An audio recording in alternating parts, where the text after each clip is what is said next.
আসসালামু আলাইকুম এভরিওয়ান, সবাই কেমন আছেন? আশা করি সবাই খুব ভালো আছেন। কয়দিন হলো ঝড় হয়েছে, পরশু দিন আগে দিকে। তো কয়টা আম কুড়ালছি।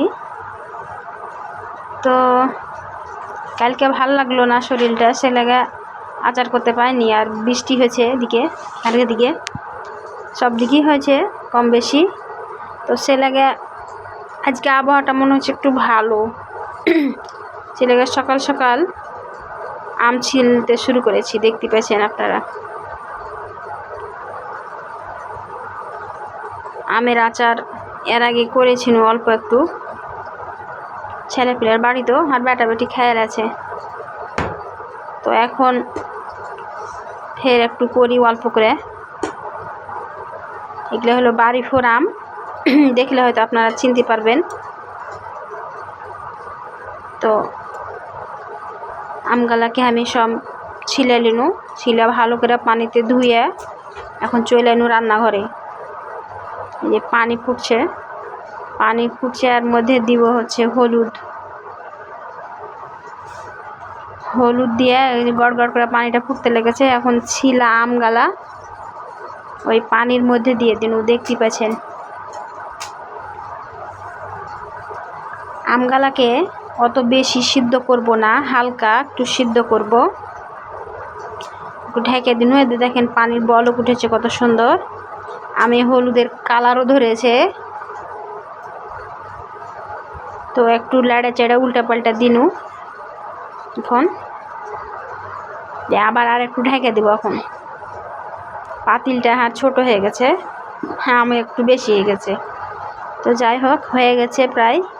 বেশি সিঝাইলে ফের গলে যাবে। তো আরেকবার একটু লাড়ে দিনু, লাড়া দিয়া টিয়া এখন আরেকবার ঢেকে দেবো। তলের গালা উপরে, উপরের গালা তলে করে দিনু, যাতে সিদ্ধ হয়ে যায় ভালো করে। এখন বাউলি দিয়ে ধরে ঝাঁকাতে নামিয়ে নিনু, পানি ছেঁকে নিনু সুন্দর করে। এখন আমগালাকে একটু ঠান্ডা হওয়ার অপেক্ষায়, গরম গরম আম মেলা যাবে না। তো এখন একটু গরম আছে মোটামুটি, অত গরম নাই।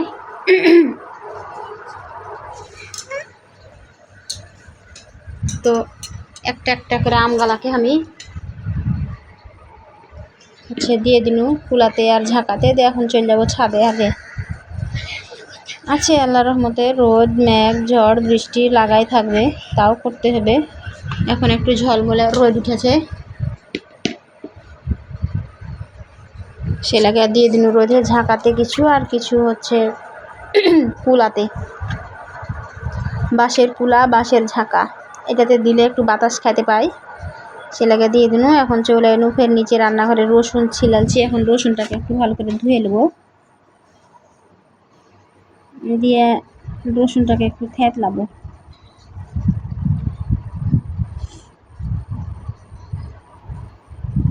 রসুন দিলে একটা স্বাদ আর একটা স্মেল বের হয়, খেতে ভালো লাগে। রসুন থেতলা করা হয়ে গেছে দেখেন। এখন আমি খোলাতে দিয়ে দিয়েছি এখানে ধনে, এই যে ধনে, আর হচ্ছে 12 মশলা বা 5 মশলা, আর 5-6টা হচ্ছে শুকনা মরিচ। একটু হালকা করে এগুলোকে ভাজে নিব। দেখেন এগুলো ফুটতে লেগেছে, দিয়ে এখন গরম গরম এগুলোকে বাটে নেব। এই যে দেখেন শুকনা মরিচ, জিরে ধনে আর রসুন থেতলা, ওটা সব একসাথে মিশ্রণ করে দেখলে এখন একটা একটা করে লবণ লাগাচ্ছি, দেখতে পেয়েছেন। এরকম করে কিন্তু এখন আর কেউ করে না, আগে কিন্তু করতো আগের মানুষরা। আমার মা, আমার দাদি, এটাকে দেখেছি যে রসুন, শুকনা মরিচ, ধনে আর 12 মশলা এগুলাকে ভাজা সুন্দর করে পাটাতে বাটা একটা একটা করে লবণ লাগিয়ে দিয়ে দিয়েছি। এটাকে বাটা লবণ করি। তো এখন চলে এলুম ছাদে। খেয়াল করতে হবে যে কখন বৃষ্টি হয়েছে, সে লাগা ছাদে দিয়ে দিন। এখন ছাদে রোদ নাই, চলে এলুম ছাদ থেকে নামে। সন্ধ্যা হয়ে গেছে, এখন একটা একটা করে বয়েমে ভরে দেবো। চাপা চাপা বয়েমে ভরবো যাতে কোনো জায়গা ফাঁক না থাকে। আর দেখতে পাচ্ছেন খুব বেশি বড় বয়ম নয়, হালকা ছোট বয়ম। বয়মে ভরে দেবো। এই যে দেখেন এটা হয়ে গেছে ভর্তি। এখন পরিমাণ মতো তেল দিয়ে দেবো ডুবিয়ে। আর ভিডিওটা দেখার শেষ পর্যন্ত অনুরোধ রইল। আবার দেখা হবে হয়তো পরবর্তী ভিডিওতে। আর ভিডিওটা অবশ্যই অবশ্যই সাবস্ক্রাইব করতে কেউ ভুলবেন না, দয়া করে সাবস্ক্রাইব করবেন আর সুন্দর সুন্দর কমেন্ট করবেন আর একটা লাইক করে দিবেন। এখানে আমি ডুবিয়া তেল দিয়ে দিন, কারণ তেল দিলে আচার কখনো নষ্ট হয় না।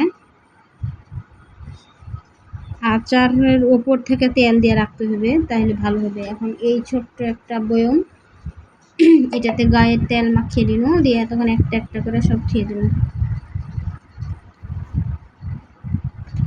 সব মেলা রকম করে করছে, তো আমি হার মতন করে করনু আচার। তো কেমন হয়েছে আচারের রেসিপিটা অবশ্যই আমাকে কমেন্ট করে জানাবেন আর সাবস্ক্রাইব করতে ভুলবেন না। তো সবাই ভালো থাকবেন, সুস্থ থাকবেন।